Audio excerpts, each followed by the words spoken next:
So for example 4 here, determine if the following statement is valid. And I'm not going to read the entire lineage here. Basically, you're trying to establish the logical equivalence between these two statements. Now, one of the things that students will sometimes do is they'll try to use the laws that were provided.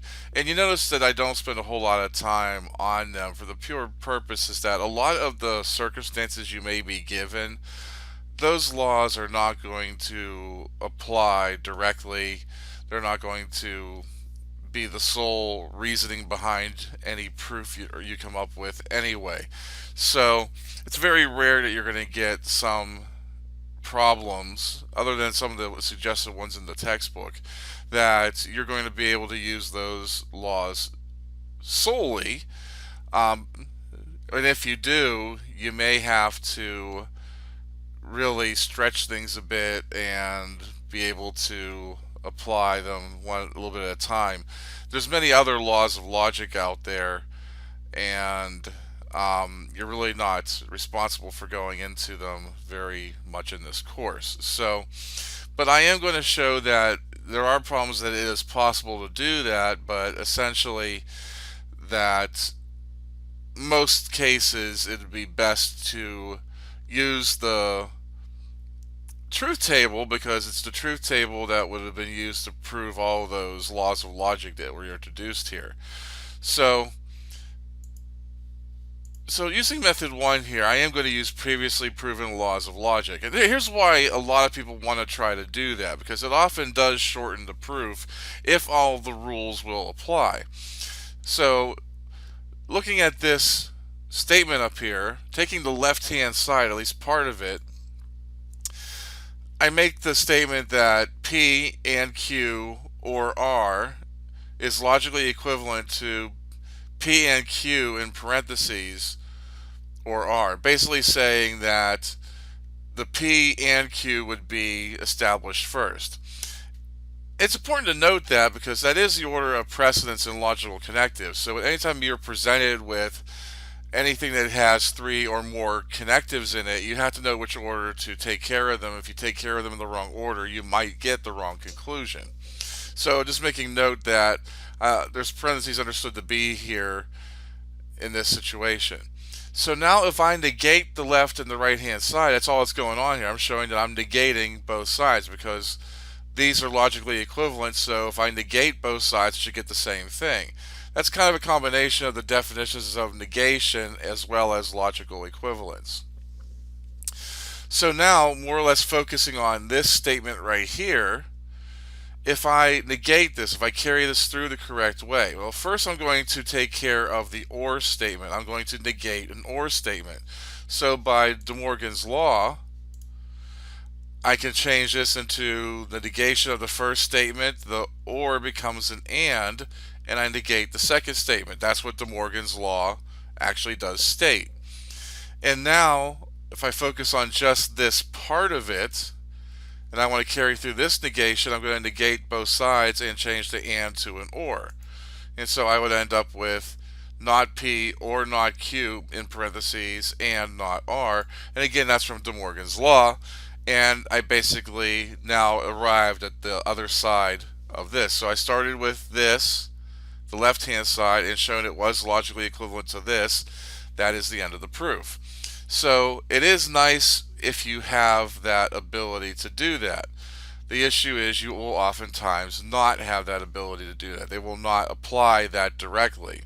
So the tried and true way of dealing with it is to use the truth table, and I'm going to show you how to do that as well for this example. Even though the truth tables can sometimes get long and cumbersome, the individual pieces are not that difficult as long as you know how to handle the various operators and so forth and so on. And you'll also notice that you will still need to handle the order of precedence and logical connectives as well. So setting this up, putting all possibilities of P, Q, and R down first. I'm going to take care of the left-hand statement, so I'm going to start with P and Q, because that's what I would start with first as far as that group goes, because of the fact that ands get done before ors. So looking at the first two columns, this would be true anywhere where P and Q are both true. So the first two lines are true, everything else is false. And now what I can do is just take this statement along with R, and in fact using a law of logic that would say that, well, if I do R or P and Q or P and Q or R, it is the same thing.